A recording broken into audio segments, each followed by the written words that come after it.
ইন্দোনেশিয়ার আল Khoziny Islamic boarding school ভবনের দুর্ঘটনায় মৃতদের সংখ্যা বেড়ে ৫৪ হয়েছে। কর্মকর্তারা জানান এখনও অন্তত ১৩ শিক্ষার্থী নিখোঁজ আছেন। আজ সোমবার এই তথ্য জানিয়েছে বার্তা সংস্থা এএফপি।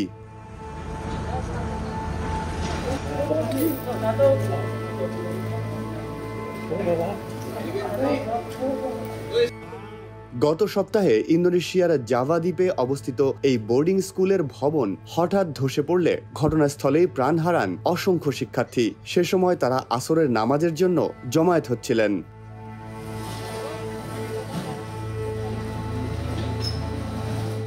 ইন্দোনেশিয়ার জাতীয় খোঁজ ও উদ্ধার এজেন্সির অপারেশনস ডিরেক্টর জুথি ব্রামান্ত এক সংবাদ সম্মেলনে বলেন, আজ সকাল পর্যন্ত আমরা ৫৪টি মরদেহ উদ্ধার করেছি, যার মধ্যে ৫ জনের শুধু অঙ্গ প্রত্যঙ্গ পাওয়া গেছে।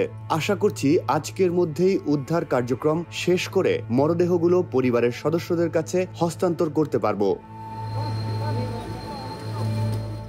জাতীয় দুর্যোগ ব্যবস্থাপনা সংস্থার উপপ্রধান বুদি ইরাওয়ান বলেন, এটি চলতি বছরে ইন্দোনেশিয়ার সবচেয়ে মারাত্মক বিপর্যয়। প্রাথমিকভাবে তারা ধারণা করছেন ভবন নির্মাণে অনিয়মের কারণেই এই দুর্ঘটনা ঘটেছে।